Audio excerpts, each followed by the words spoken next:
Alhamdulillah, syukur kita pada Allah dapat lagi kita bertemu dan masih lagi Allah bagi peluang untuk kita menjadi hamba Allah yang paling bertakwa di sisi Allah Subhanahu wa taala. Jadi insya-Allah tanpa kita membuang masa, Ustaz minta kita sama-sama bacakan kitab kepada pengarang kitab. Mudah-mudahan barakah pengarang kitab, kita dapat faham ilmu dan kemudian kita dapat amal ilmu. Kemudian seterusnya Allah Subhanahu wa taala jadikan seluruh ahli keluarga kita di kalangan orang-orang yang mencintai ilmu.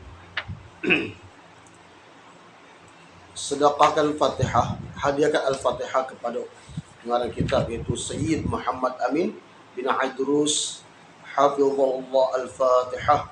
A'udzu billahi minasyaitonir rajim. Bismillahirrahmanirrahim.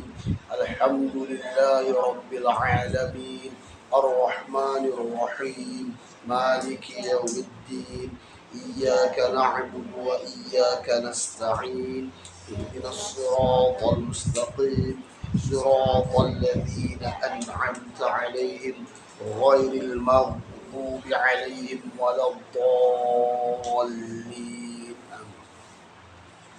Untuk pengetahuan antunna,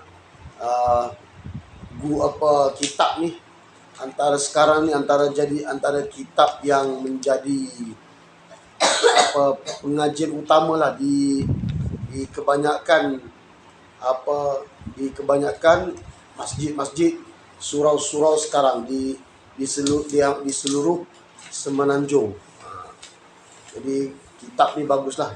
Bermakna kitab ni memang betul-betul barakah lah kitab ni. Jadi kita ambil manfaat sungguh-sungguh daripada pengajian kitab ni. Jadi insya-Allah kita akan sambung seterusnya pada muka surat. Masih lagi dalam muka surat 404, iaitu adab-adab seorang murid terhadap gurunya. Adab-adab seorang murid terhadap gurunya. Penting sangat, sebab ramai orang di luar sana terutama orang awam, dia tak faham adab dengan guru. Dia tak faham adab dengan ulama. Sekarang ramai orang di luar sana masing-masing nak jadi mufti, dia panggil mufti segera, dia panggil mufti ekspres, ya. Dia nak jadi mufti ekspres. Dia tak terima dah pendapat ustaz, dia tak terima pendapat guru-guru di luar sana, dia tak terima dah. Dia pakai pendapat sendiri.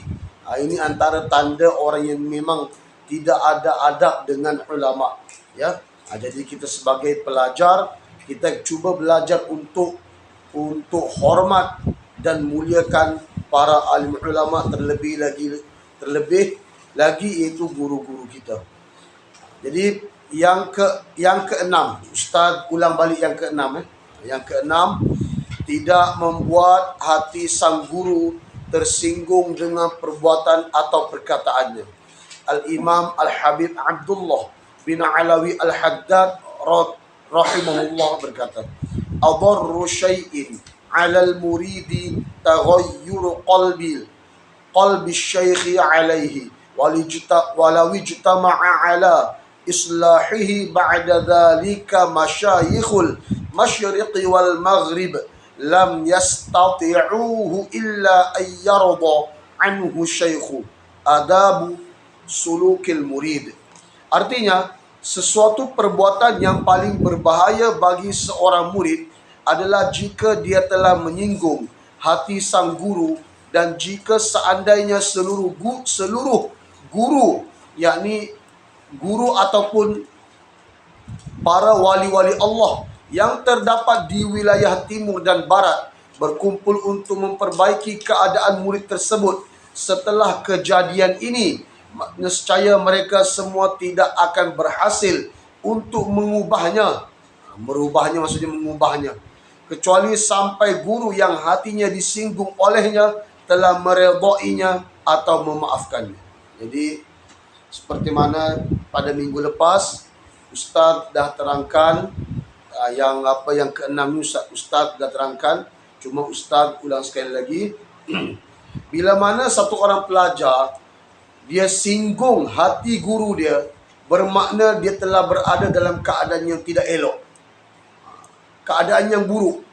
Keadaan yang buruk tu bukan sekadar dia susah nak dapat ilmu, dia tak dapat barakah ilmu, ilmu tak melekat dekat kepala dia, bukan sekadar itu. Bahkan kalau dia singgung perasaan guru dia, hidup dia dalam keadaan tak berkat.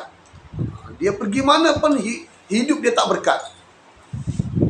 Apa saja pekerjaan yang dia buat, hidup dia tak berkat. Apa sahaja. Sampai sehingga kan dia akan rasa bumi jadi sempit. Dia akan rasa bumi jadi sempit untuk dia. Kerana apa? Menyinggung hati guru. Jadi setelah dia singgung hati guru, Allah Subhanahu Wa Taala letakkan dia dalam keadaan yang paling buruk untuk dia. Apa solution dia?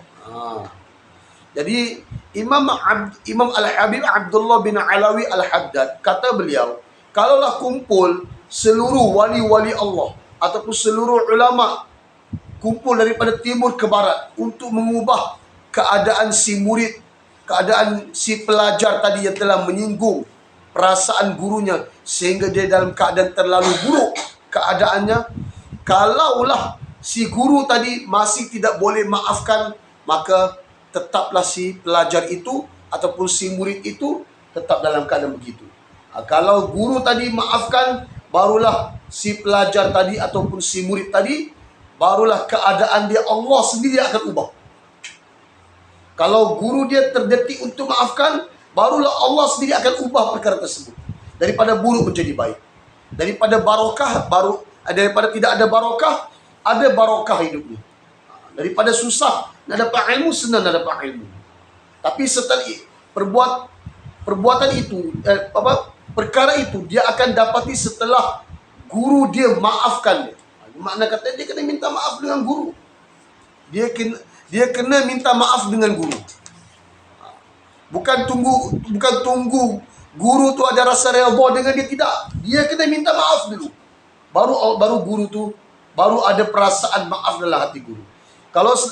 Kalaulah guru tu sendiri dia ada rasa nak maafkan pelajar tadi, tapi dalam keadaan pelajar tadi masih tidak tahu keadaan hati guru dia tidak tahu hasrat hati guru dia tersinggung itu, dia tak tahu. Jadi dia masih belum lagi hilang daripada perkara buruk tadi. Jadi penting ya, antunna, siapa saja, bukan kata antunna ya, termasuk yang bercakap ni, Ustaz pun masih belajar lagi ya. Ni bulan 7 nanti memang Ustaz sibuklah dengan pengajian di KL. Jadi kita masih lagi belajar, kita masih lagi bergelar murid ya, masih lagi bergelar pelajar. Kalau boleh kita niat belajar sampai mati. Kita wakafkan diri kita untuk ilmu sampai mati. Jadi bila kita niat belajar sampai mati, apa saja perbuatan kita yang salah Allah maafkan. Ya, tapi syaratnya kita kena belajar ada guru ya. Al-Imam Abu As-Sahl Sa'luki rahimahullah berkata, uququl walidain tamhuhu taubah wa uququl ustadzin la yamhuhu syai'un albattah al-manhajus sawi.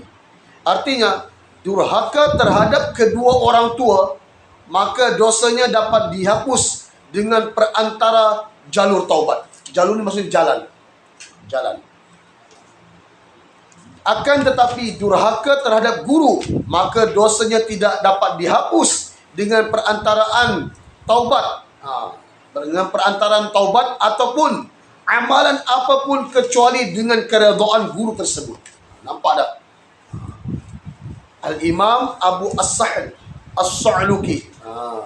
Jadi kata beliau, kalau satu orang dia durhaka terhadap kedua orang tua dia, kalau dia durhaka terhadap kedua orang tua dia, kalau orang tua dia mati, ya, ibu bapa dia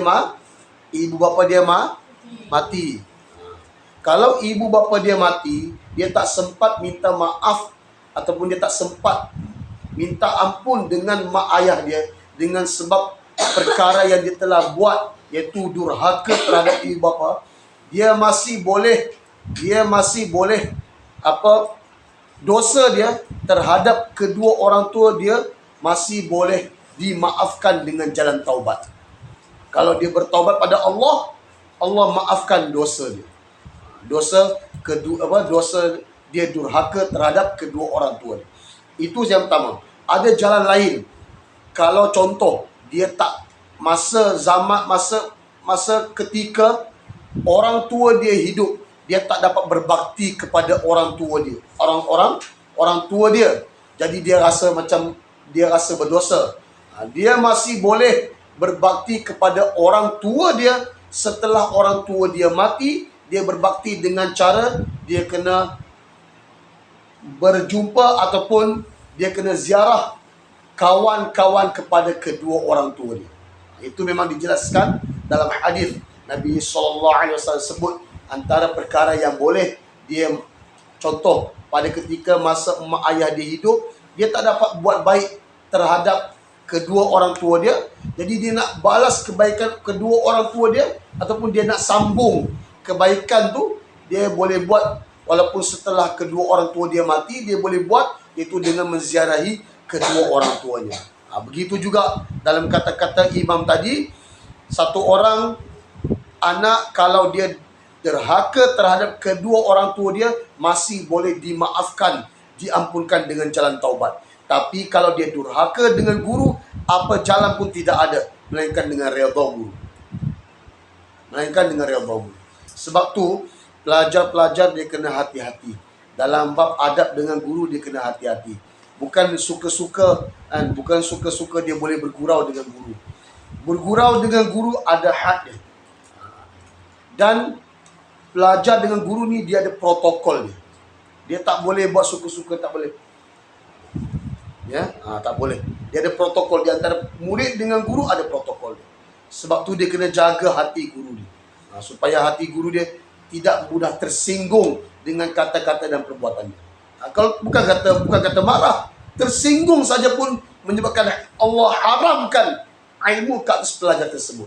Apatah lagi kalau dia buat guru dia, rasa marah, rasa kecewa, ya, sedih dengan sikap dia. Jadi apa sahaja amalan tidak boleh menghapuskan dosa si pelajar tersebut yang telah menyinggung gurunya, melainkan dengan redha guru tersebut. Jadi antum nak kena hati-hati, ya. Bercakap dengan guru kena hati-hati, ya. Perbuatan dengan guru kena hati-hati. Sebab tu kita kena belajar adab terlebih dahulu. Adab dengan guru terlebih dahulu lebih penting, ya, supaya kita tahu apa tanggungjawab kita sebagai seorang pelajar terhadap guru, ya. Yang ketujuh, tidak berbicara dengan orang lain tatkala sang guru sedang berbicara. Maksudnya guru dia tengah bercakap dengan dia. Okey? Guru dia tengah bercakap dengan dia. Dia jangan bercakap dengan orang lain. Walaupun yang call tu mak ayah. Jangan cakap. Ya, nampak tak? Adab dengan guru punyalah tinggi sampai tahap kalau dia bercakap dengan guru dia tak boleh bercakap dengan orang lain. Hatta dengan mak ayah dia sendiri. Tak boleh. Tak boleh kenapa? Kan tadi Ustaz sebut dah. Bukanlah bermaksud kita nak ketepikan hak orang tua tu, tidak. Bukan kita nak ketepikan tanggungjawab kita sebagai anak kepada mak bapak, tidak. Bukan bermaksud tu. Tapi bermaksud kita nak muliakan guru berbanding orang lain. Sebab kita pada ketika itu kita berada depan guru kan, kita bercakap dengan guru. Kita berada depan guru. Jadi kita kena utamakan hak guru terlebih dahulu daripada hak orang lain. Itu, ya, penting. Walaupun mak ayah sendiri yang kuat. Ya. Walaupun suami sendiri yang kuat. Yang kat mana? Sekejap abang. Ustaz tengah mengajar. Ya. Ke-8, menghormati anggota keluarga sang guru juga teman dan tamunya. Punyalah kita diajar adab dengan guru. Siapa sahaja ada kaitan dengan guru, kita kena hormat. Hatta kawan guru sekalipun, tetamu guru sekalipun, kena hormat. Siapa saja yang ada kaitan dengan guru, isteri guru, anak-anak guru, semua kena hormat. Kena sampai tahap tu, kena sampai tahap tu lah. Dan begitulah masa zaman Ustaz belajar dulu di Serif Talim, kami memang ada di antara pelajar-pelajar memang dia khusus jaga anak-anak guru, anak-anak ustaz. Ustaz yang mengajar ni dia ada anak-anak dia. Jadi bila pelajar ni habis dia waktu belajar, petang khidmat, dia akan jaga anak-anak ustaz ni. Dia akan jaga, dia tak bagi keluar daripada kawasan madrasah untuk jaga keselamatan anak guru. Sampai tahap tu, ya. Hormat guru ni, muliakan guru, hak guru sampai tahap tu. Anak guru pun kena jaga. Ya. Antunan jangan main-main, benda bukan main-main, ya. Tapi kadang-kadang yalah, kita okey, antunan kena ingat, bila guru bergurau dengan kita, tidak semestinya kita boleh bergurau. Kita boleh bergurau dengan guru. Kalau contoh guru bergurau dengan kita kan, tidak semestinya kita boleh bergurau dengan guru. Bukan semua tempat kita boleh bergurau dengan guru, tak. Kita bergurau dengan guru sehingga seolah-olah kita sudah tidak ada protokol di antara kita dengan guru. Jangan begitu. Sampai kita rasa hilang hormat pada guru. Jangan. Nak bergurau boleh. Ada masa dia, ada tempat dia. Tapi bukan semua tempat boleh bergurau. Ya. Tapi kadang-kadang ialah kita bercakap lepas kan.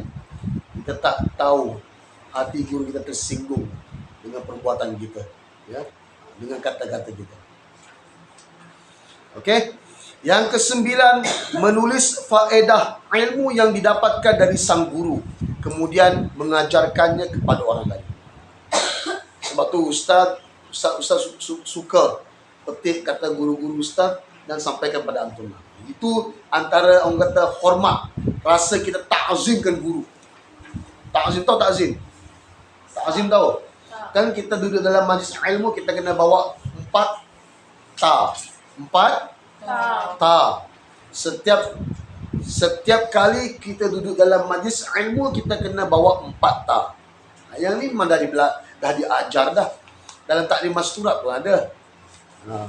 Siapa yang pernah duduk dalam taklim masturat tu mestilah dia tahu 4 ta tu apa dia. Pertama sekali, tawajuh. Tawajuh. Apa maksud tawajuh?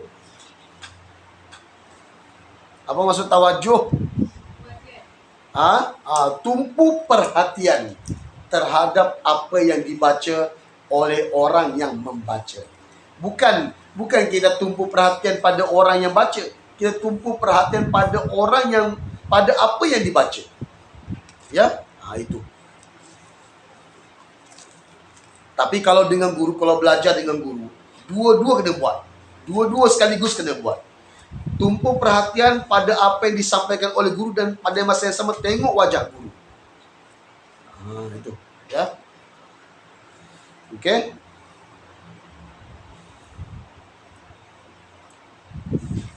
Satu, yang pertama apa tadi? Tawajuh. Yang kedua, apa dia? Apa yang kedua? Yang kedua apa dia? Tawadhu', ya.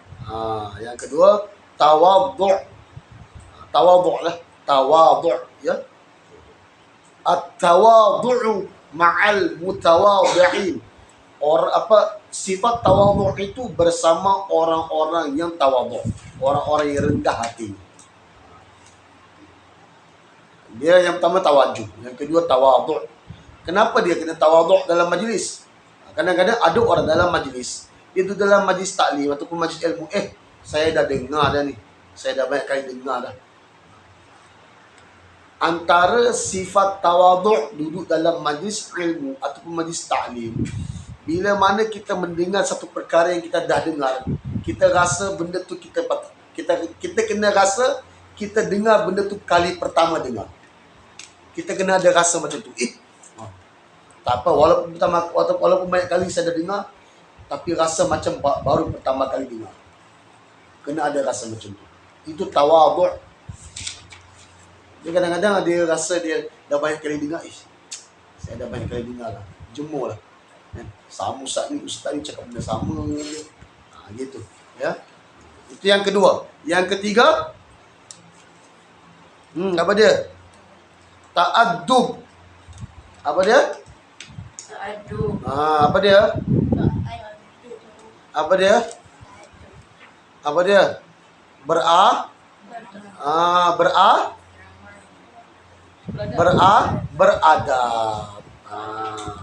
Beradab dalam majlis. Yang keempat, ta'zim.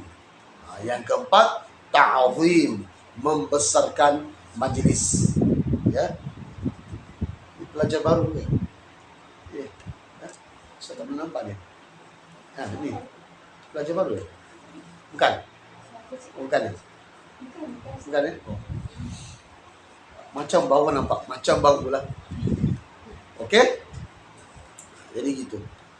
Yang keempat, ta'zim, membesarkan majlis, ya. Kita rasa bukan membesarkan majlis tu kita jumpa orang ramai, orang jadi majlis tu jadi besar, tak, bukan begitu. Membesarkan majlis maksudnya kita setiap perkara yang disebut, contoh bila disebut nama Rasulullah, kita selawat pada Nabi. Bila disebut cerita-cerita mengenai syurga, kita minta pada Allah supaya jadi ahli syurga. Kalau diceritakan tentang ahli neraka, kita kena rasa, kita kena rasa takut, kemudian minta pada Allah dihindarkan daripada neraka. Kemudian bila kita dengar apa ayat-ayat suci Al-Quran dibacakan, kita dengar dengan penuh tawajuh. Itu maksud membesarkan majlis, menta'azimkan, memuliakan majlis. Ya. Okey. Jadi gitu. Jadi antara perkara orang kata yang ke-9 tu lah yang tadi saya sebut. Antara perkara menta'azimkan guru, kita sebut kata-kata guru tu, kita ambil, kita sampaikan pada orang lain. Yang ke-10, mengikuti seluruh perintah guru selama perintah tersebut tidak bertentangan dengan hukum syariat. Betul? Ada satu hadis Nabi kata, Nabi sebut dalam hadis apa? La ta'ata li makhluqin fi ma'siyatil khaliq. Tidak boleh ataupun tidak wajib taat pada makhluk. La ta'ata li makhluqin, tidak wajib taat pada makhluk fi ma'siyatil khaliq, dalam memaksiati Allah. Dalam berbuat maksiat kepada Allah. Dalam melakukan dosa terhadap Allah. Tu. Ya. Maksudnya kalau guru la ta'ata li makhluqin, tidak wajib taat kepada makhluk. Antuna tak wajib taat kepada mana-mana guru kalau guru tersebut memerintahkan antuna supaya buat dosa. Jadi kalau buat dosa tak perlu dengar dah cakap guru. Ya. Pada ketika itulah, contohlah kata guru, tiba-tiba guru kata, pergilah ambil sampah tu, buang je lah mana-mana. Buanglah mana-mana kan. Maksud dia buang mana-mana tu bukan buang kat tong sampah lah, bukan buang merata. Kalau maksud guru disuruh buang merata, pada ketika tu tak perlulah taat. Kalau guru suruh buang sampah, di tempat buang sampah itu perlu taat. Tapi kalau guru kata buanglah bersepah pun tak apa. Jadi tak perlu adalah taat pada guru, sebab kebersihan itu separuh daripada iman. Jadi kenalah tak. Tapi pada ketika tu, kalau guru kita suruh buat dosa, melanggar syariat, tak perlu taat pada ketika tu. Tapi kalau selepas itu guru kata pergi basuh ayam, pergi jemur pakaian kamu, wajib taat, ya. Itu kaedah tu. Kaedah. Nah, dalam hadis itu menjadi kaedah untuk mana-mana orang, siapa sahaja kita, walaupun rakyat dengan pemerintah. Kalau pemerintah suruh kita melakukan dosa, perkara tersebut wajib dilanggar. Ya. Tak perlu ikut perintah ulil amri. Jadi antuna di madrasah, ulil amri siapa? Siapa ulil amri di madrasah? Guru. Jadi antuna kena wajib taat pada guru. Wajib tahu, bukan sunat. Wajib taat pada guru selagi guru tidak suruh kita melakukan sesuatu perkara yang bertentangan dengan syariat. Wajib taat. Kalau tak taat dikira berdosa. Nampak tak tu? Undang-undang, sebab tu Ustaz kata undang-undang madrasah, bila mana pelajar dia tak taat undang-undang madrasah, dia berdosa. Sebab tu penting. Penting.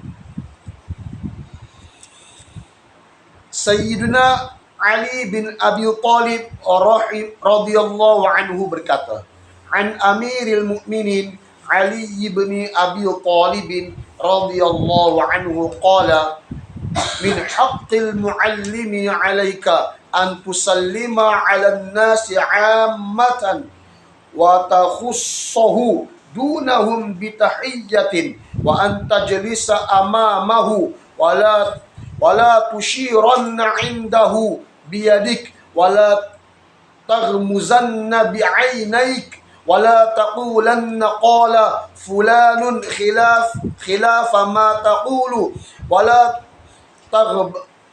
taghtabanna 'indahu ahadan wala tushawir jalisaka fi majlisihi wala ta'khudh bi thawbihi idza qama wala tuliha 'alayhi idza kasala wala tu'rid ay tashba' min tuli suhbatihi bulughul ghayati min tahdhibi bi bidayatil hidayatil imami Abi Hamidil Ghazali. Dari Amirul Mukminin, pemimpin orang-orang mukmin. Maksud Amirul Mukminin itu maksudnya ketua ataupun pemimpin orang-orang beriman pada ketika itu. Ali bin Abi Thalib radhiyallahu anhu, dia berkata, dengar ini kata-kata Sayyidina Ali karamallahu wajhah. Di antara hak-haknya, hak siapa? Di antara hak-haknya, hak siapa? Hak satu orang guru terhadapmu. Okay? Ya. Maksudnya hak seorang guru terhadapmu. Maksudnya hak guru yang perlu dibuat ataupun ditunaikan oleh satu orang pelajar. Itu maksudnya. Ya. Hak satu orang guru terhadap pelajar. Maksudnya pelajar tersebut dia kena penuhi hak guru. Apa hak guru yang dia kena buat? Apa dia? Hendaklah kamu mengucapkan salam kepada semua hadirin secara umum. Ya.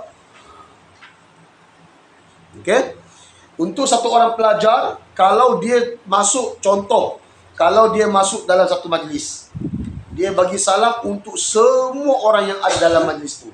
Dia bagi salam sekali je lah. Tak perlu bagi salam banyak kali. Contoh masuk kan. Masuk dalam, contohlah. Masuk kelas.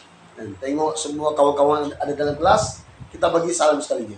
Assalamualaikum warahmatullahi. Bagi salam sekali. Okey? Bukan bagi salam setiap orang. Tak. Bagi salam sekali. Itu kewajipan satu orang pelajar terhadap orang lain. Okey. Tapi terhadap guru tengok apa kata Sayyidina Ali. Sedangkan untuk sang guru, maka ucapkanlah salam penghormatan secara khusus. Secara khusus. Penghormatan secara khusus. Maksudnya, bagi salam dekat kawan-kawan kamu, antuna, kalau bagi salam dekat kawan, itu salam lain. Salam dengan kawan tu salam biasa. Tapi untuk salam dengan guru, kena jumpa guru tersebut. Secara khusus maksudnya kalau kita bagi salam dengan guru, jumpa guru, kemudian cium tangan guru. Itu bagi salam pada guru secara khusus. Itu dipanggil. Ya? Kalau guru dalam keadaan berdiri, maka kita salam guru dalam keadaan berdiri, dalam keadaan kita cium tangan guru. Bagi salam dulu. Kena bagi salam. Assalamualaikum. Ustazah. Kemudian salam cium tangan. Itu salam secara khusus. Tapi kalau guru dalam keadaan duduk, antuna kena duduk. Tak boleh antuna dalam keadaan berdiri. Salam guru. Antuna salam guru. Guru tengah duduk tapi antuna berdiri buat dalam keadaan rukuk salam macam tak boleh. Bila guru rukuk, bila guru duduk, antuna kena duduk. Duduk betul-betul. Duduk betul-betul, bukan duduk angkat kaki kan macam duduk tayak apa, duduk di antara dua sujud tu kan duduk di antara dua sujud. Tahu tak? Tahu duduk di antara dua sujud? Kadang-kadang ada orang dia duduk di antara dua sujud, dia angkat dua-dua kaki dia. Tak boleh. Walaupun antuna salam dengan guru, antuna tak boleh angkat kaki macam tu. Antuna kena duduk betul-betul baru boleh salam. Itu adab tu. Ada kadang-kadang pelajar ni dia nampak guru duduk, dia tak duduk. Dia salam guru, dia datang, dia membongkok macam tu dalam keadaan dia tak duduk. Dia membongkok macam rukuk tu, dia salam. Itu tak ada adab tu. Tak ada adab. Ya? Salam guru secara khusus, tengok keadaan guru tersebut. Kalau guru berdiri, antuna kena berdiri, salam guru, bagi salam, kemudian cium tangan guru. Kalau guru dalam keadaan duduk, antuna kena duduk, betul-betul duduk, bagi salam, kemudian cium tangan guru. Kalau guru tengah bercakap dengan kawan dia ataupun dengan tetamu, antuna jangan bagi salam terlebih dahulu pada guru. Jangan bagi salam terlebih dahulu. Tunggu guru dah habis bersembang, dah habis bercakap dengan tetamu ataupun dengan kawan, barulah antuna boleh bagi salam pada guru. Nampak tak? Itu. Okey. Kemudian seterusnya, juga hendaklah kamu duduk di hadapannya. Tengok. Dah kena salam. Dah kena bagi salam. Salam cium tangan. Betul duduk pula, duduk depan guru. Duduk depan guru. Bukan duduk dekat tepi. Duduk depan guru. Bukan duduk kat tepi. Mana ada orang tengok TV tengok kat tepi? Ada? Tepi TV tu dia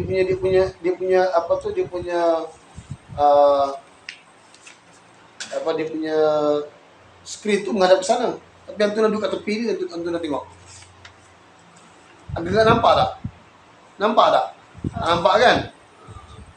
Kalau tengok TV pun tak boleh macam tu kan? Apatah lagi dengan guru, lagi tak boleh. Ya? Okey.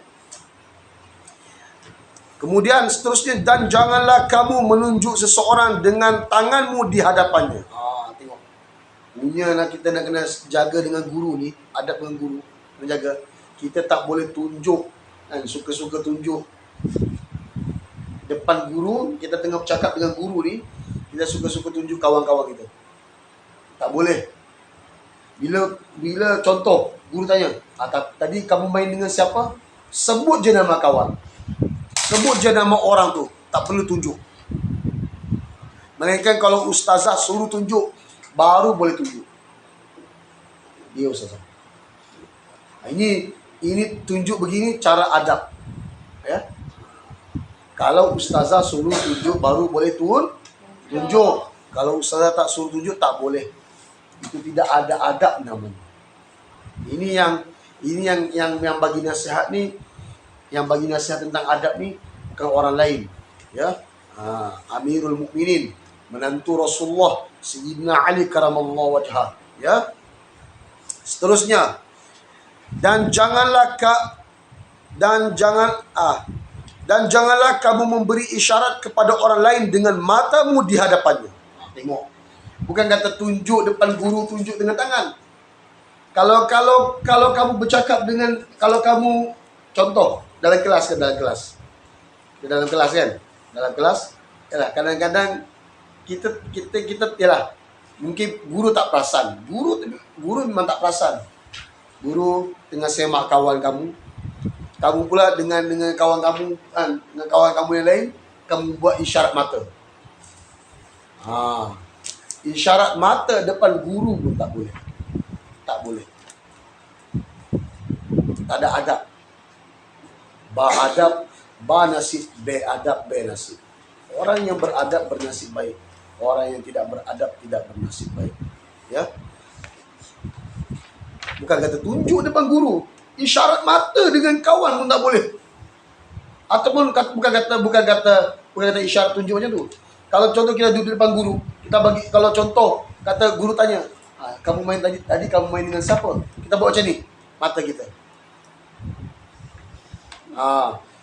Bukan kata dengan kawan pun tak boleh. Dengan begitu yang buat begitu depan guru pun tak boleh. Dengan kawan lagi lah tak boleh. Depan guru tak boleh. Okey. Jadi kena hati-hati ya. Dan janganlah kamu berkata kepadanya bahawa perkataan fulan berbeda dengan perkataanmu. Nampak tak? Ya. Contoh. Ya. Contoh macam yang terjadi lah. Masa mula-mula hari itu Ustaz mengajar kamu hari itu kan. 2 minggu lepas Ustaz yalah, mungkin bukan salah ustazah kamu yang salah faham. Mungkin kamu salah faham, ustazah kamu tak salah. Ustaz dengar betul-betul, ustazah kamu menyampaikan tak salah, tapi kamu yang salah faham. Ustaz sebut hari itu tentang bab istihadah tu kan. Bab istihadah. Kalau satu perempuan, kalau Antuna Ustaz tanya hari itu, kalau kawan dia istihadah, dia sentuh kawan dia yang suci, batal wudu. Antuna punya jawapan hari itu, ya kan? Betul tak? Semua angguk hari itu. Semua angguk. Antuna tak faham apa yang diajar oleh ustazah. Ustazah tak silap, Antuna silap. Jadi kemudian bila ustaz kata Antuna silap, Antuna jangan kata pula, ustaz, Antuna jangan kata dengan ustazah, ustazah. Ustaz Jabar kata lain pula. Ustaz Jabar kata boleh pula. Antuna jangan kata begitu. Ini yang dimaksudkan oleh Sayyidina Ali karamallahu wajhah. Dia kata apa? Dan janganlah kamu berkata kepadanya bahawa perkataan fulan berbeda dengan perkataanmu. Kita jangan kata depan ustazah salah. Dah kita kata ustazah salah. Kita kata ustazah tak samalah dengan ustaz cakap lain, ustazah cakap lain. Cakap begitu pun tak boleh. Cakap begitu pun tak boleh. Bukan nak kata ustazah salah.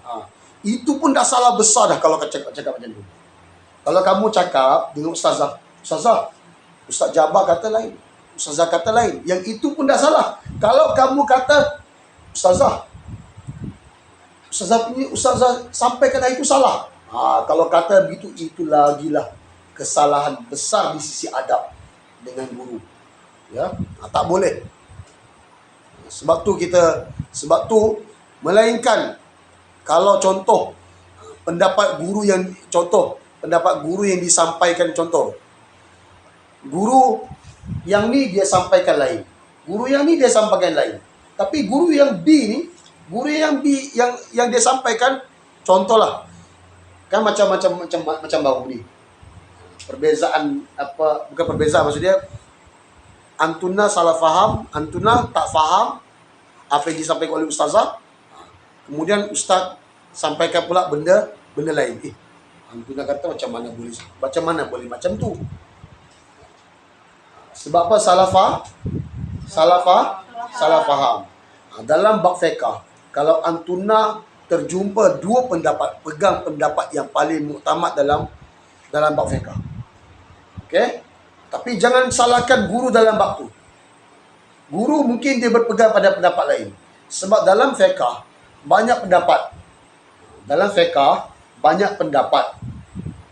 Dan kalau kita bertembung dua pendapat di antara dua guru, contoh dua-dua guru kita belajar. Tapi dan dua-dua guru pula ada pendapat masing-masing. Kita ambil pendapat yang muktamad dalam fiqh. Kalau fiqh, kalau dalam hukum fiqh kata ini pendapat muktamad, kita ambil pendapat yang muktamad tanpa kita menyalahkan pendapat guru yang lain. Faham tak? Faham tak? Faham tak ni? Yang kecil-kecil macam apa Ustaz cakap tak faham. Dia macam ni. Okey, katalah Ustazah Erna kata begini. Okey, ini Ustaz bagi contoh. Ustazah Erna kata okey begini. Kan? Kata hukum fiqh tu kata pendapatnya begini. Dia ambil ulama daripada ulama ni. Ustazah Ummu kata, dia kata okey, saya ambil daripada ulama ni. Jadi dua-dua tu pendapat berbeza dalam hukum fiqh. Berbeza pendapat. Okey, kemudian antuna kena pilih pendapat yang paling muktamad di antara dua pendapat tersebut. Okey? Dan itu memang digalakkan dalam mazhab, dalam orang yang belajar mazhab Imam Asy-Syafi'i, dia disarankan untuk mengambil pendapat yang muktamad. Okey. Contoh antuna ambil yang pendapat yang muktamad. Okey, pendapat Ustazah Erna kata itu yang muktamad. Tapi dalam antuna duk pegang pendapat Ustazah Erna, antuna jangan menyalahkan pendapat Ustazah Ummu. Tak boleh. Dua-dua pendapat perlu diraikan. Tanpa perlu menyalahkan pendapat guru yang lain. Itu maksudnya. Okey, faham tak? Faham tak? InsyaAllah. Gitu. Okey? Itu adab tu. Itu adab. Ada kita dengan guru. Ustazah kata ni. Jangan rasa pelik. Biasa fiqh memang macam tu. Ya. Fiqh memang macam tu. Jangan rasa pelik. Ya. Jaga adab. Ya.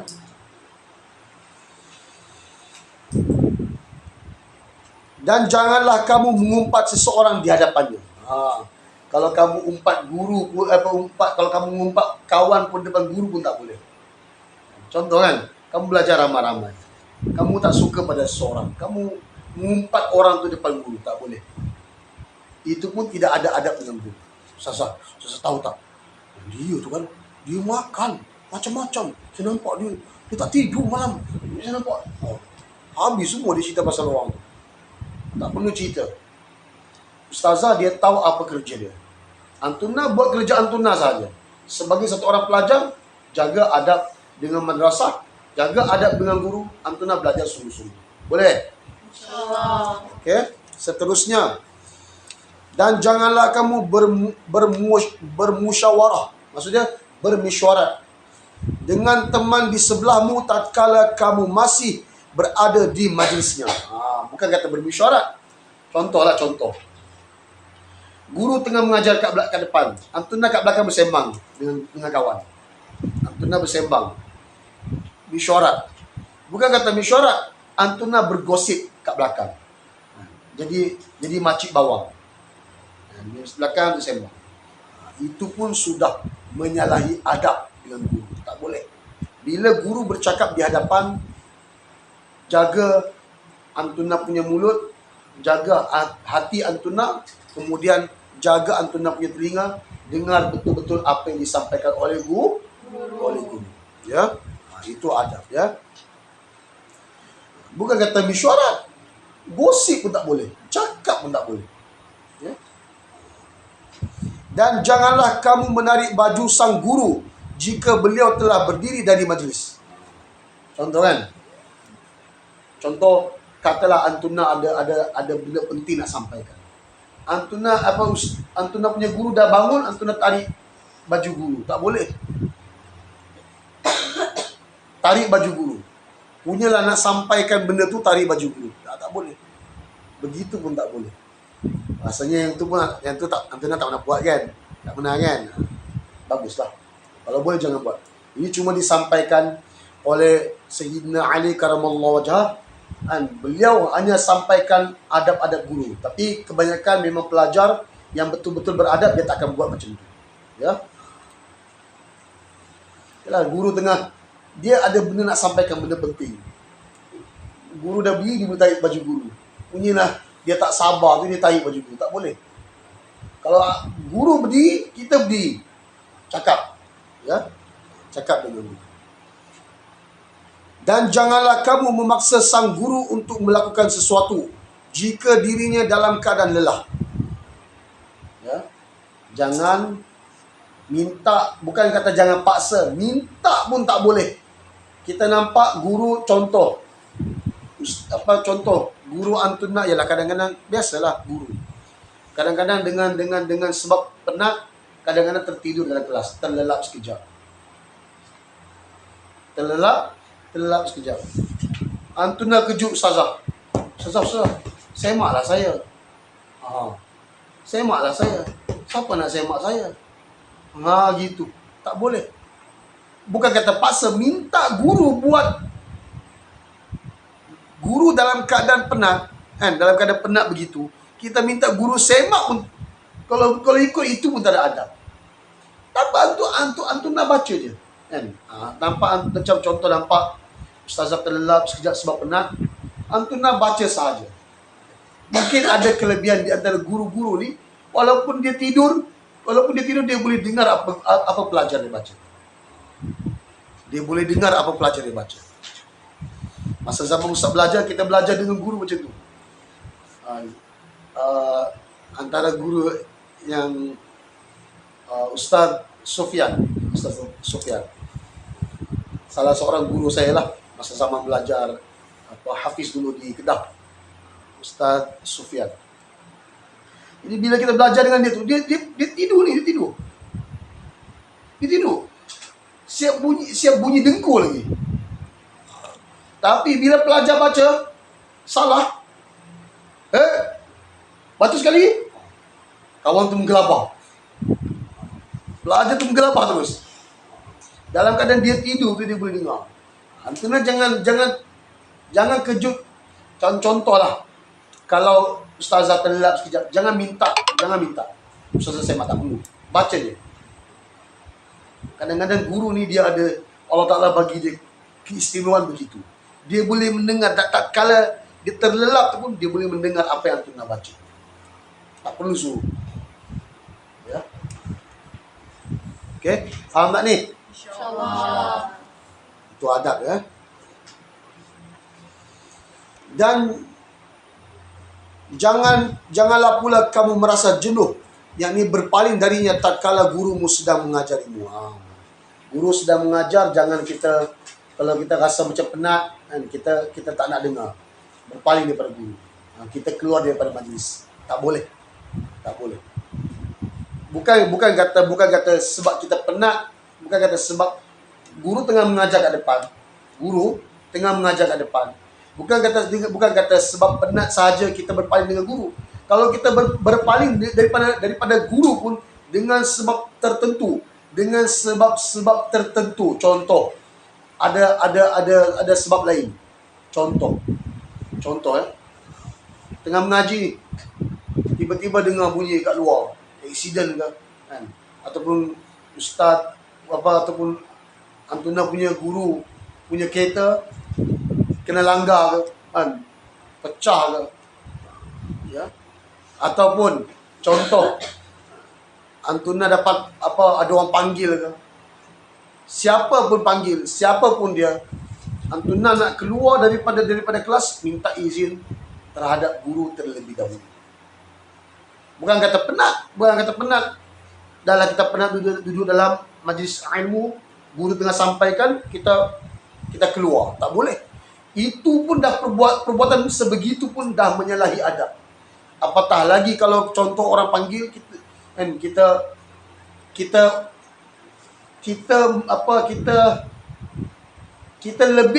kita melebihkan urusan orang lain berbanding guru.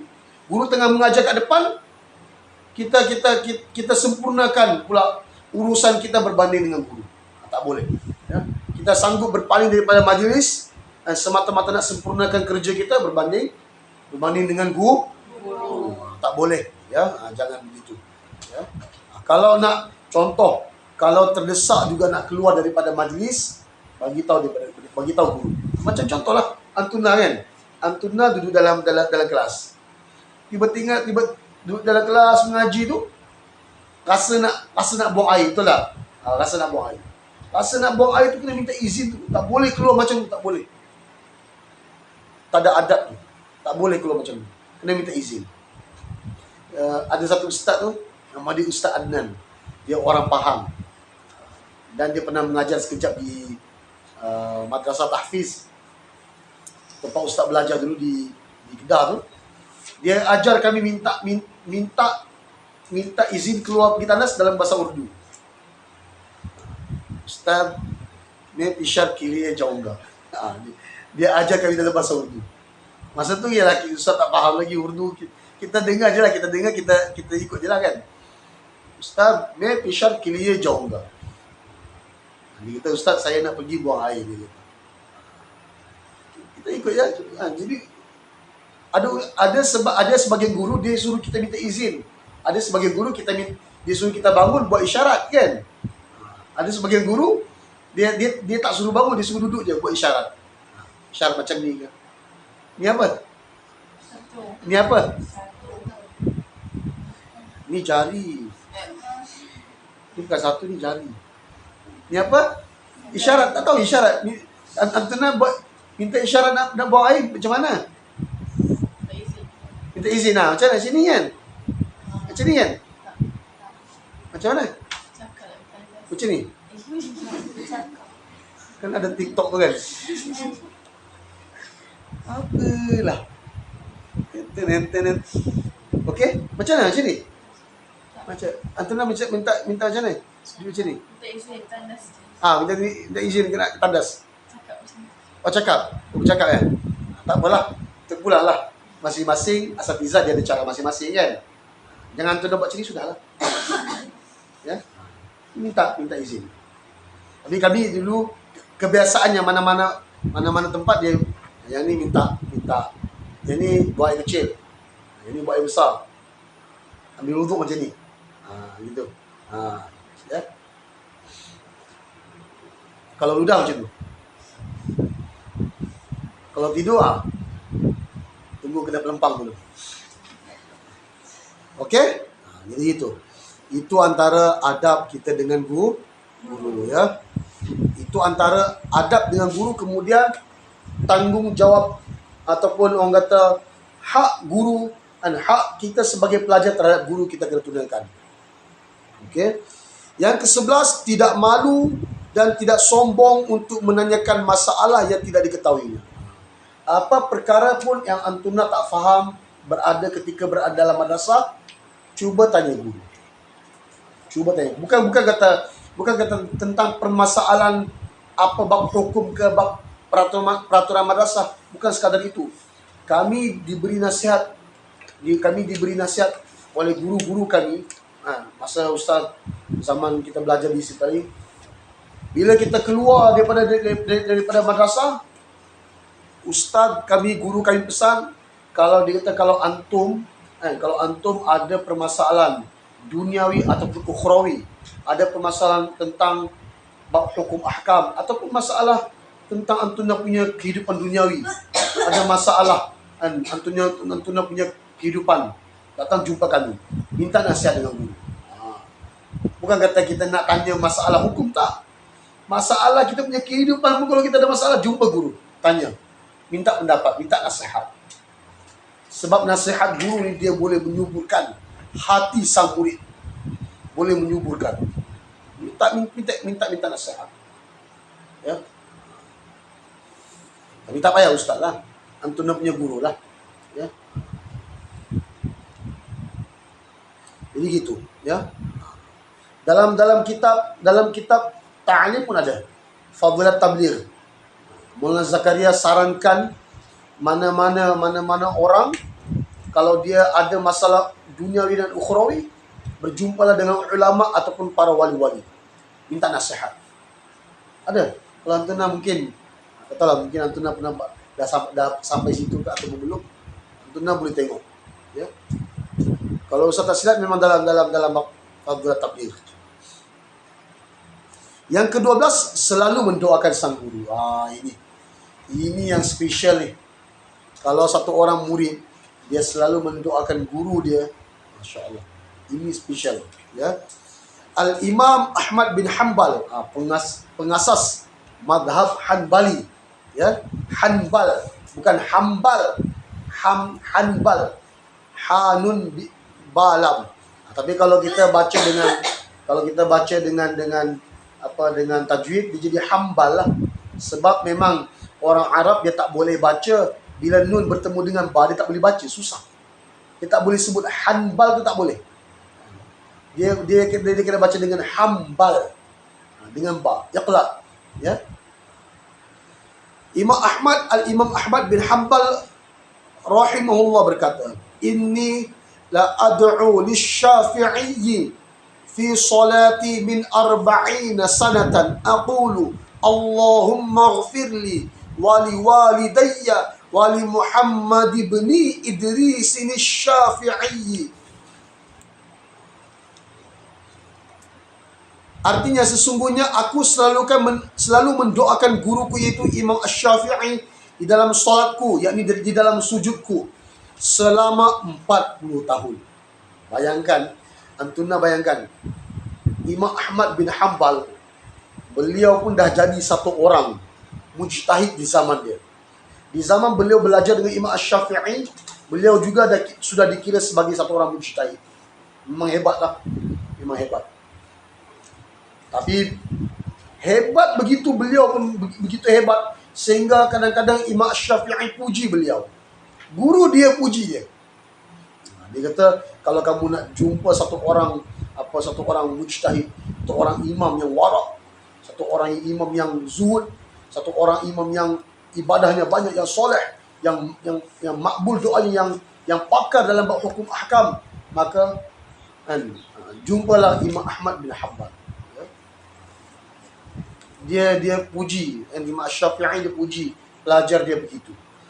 Tapi walaupun begitu, Imam Ahmad bin Hanbal, walaupun dia sudah berada di tahap yang paling tinggi, mujtahid, tapi dia tak pernah lupa doa pada guru. Sebab tu kan antuna bila berada dalam madrasah, kena wajibkan setiap hari doa untuk guru. Sampailah antuna habis belajar, sampailah antuna sudah mengajar sekalipun, walaupun antuna sudah berada tahap sama level dipanggil, antuna sudah digelar guru, antuna jangan lupa jasa guru antuna dengan mendoakan guru. Boleh? InsyaAllah. Doa untuk guru. Sebut nama guru. Bukan, ya Allah ambillah guru-guru semua. Sebut nama satu persatu. Satu persatu. Ya. Baru ni Maulana Husnul Hizam, dia ada dalam satu dia punya kuliah, guru ustaz punya guru lah, dalam satu kuliah dia sampaikan tentang bab, dia ada sebut tentang bab guru dengan murid. Ustaz dengar tu, ustaz sedih juga lah, sebab dia dalam keadaan ustaz punya guru tu kan, dia cakap tu, kadang-kadang dia menangis, dia sebut kan. Kita sayang, kita mana ada pelajar tak sayang murid, semua. Dia mana ada guru tak sayang murid, semua guru sayang murid. Tanda dia kata guru sayang pada murid, dia marah murid. Dia marah murid tu buat kesalahan. Sebab dia tak nak pelajar tu buat kesalahan yang sama. Sebab tu dia sayang pada murid. Tidak ada guru yang tak sayang pada murid, dia tak ada. Kemudian Maulana Husnul Hizam dia menangis. Itu dia pesan dalam kuliah tu, dia pesan. Dia kata murid kena selalu doakan untuk guru, untuk isteri guru dan anak-anak guru. Selalu doa. Ya. Bila kita sebut guru, kita jadi rindu. Dia rasa rindu, dia rasa rindu. Okey. Kemudian apa kata Imam Ahmad bin Hanbal? Ya Allah, ampunilah aku dan kedua orang tuaku dan juga Muhammad bin Idris Asy-Syafi'i rahimahullah. Tengok. Selama 40 tahun beliau tidak pernah melupakan guru beliau. Tidak pernah lupa. 40 tahun, bukan setahun, bukan 2 tahun. 40 tahun. Beliau dah jadi satu orang mujtahid yang hebat pun tak pernah lupa lagi guru, doa untuk guru. Ya. Jadi Antuna nanti satu hari nanti kalau Antuna dah bekerja, Antuna dah jadi tak bekerja pun jadi suri rumah pun, ataupun Antuna mengajar jadi ustaz, jangan lupa pada guru, jangan sekali-kali lupa pada guru. Ya. Laula murabbi, ya. Kalaulah bukan kerana guruku, siapalah aku. Ya. Yang ke-13, selalu menziarahi makamnya jika sang guru telah meninggal dunia. Jika guru kita telah meninggal dunia, kita ziarah kubur. Ya, ziarah kubur. Sehingga kan ulama sebut bukan kata kalau guru kita meninggal kita kena ziarah kubur guru kita, tak. Kalau kita mengaji mana-mana kitab, kita usahakan untuk ziarah kubur pengarang kitab tersebut. Kalau orang dia mengaji nanti Antuna mungkin insya-Allah Allah pilih Antuna belajar kitab lepas ni, Antuna akan dapat nasihat-nasihat tu. Salah satu nasihat tu ialah berbentuk, kalau Antuna belajar mana-mana kitab, cuba ziarahi kubur pengarang kitab tersebut untuk minta barakah. Untuk mendapatkan barakah. Ya. Dalam kitab Al-Wasaya dijelaskan, waqad tawatara anna al-Imam Asy-Syafi'iyya zara al-Laits bin Sa'd radhiyallahu anhuma fi qabrihi wa athna alayhi khairan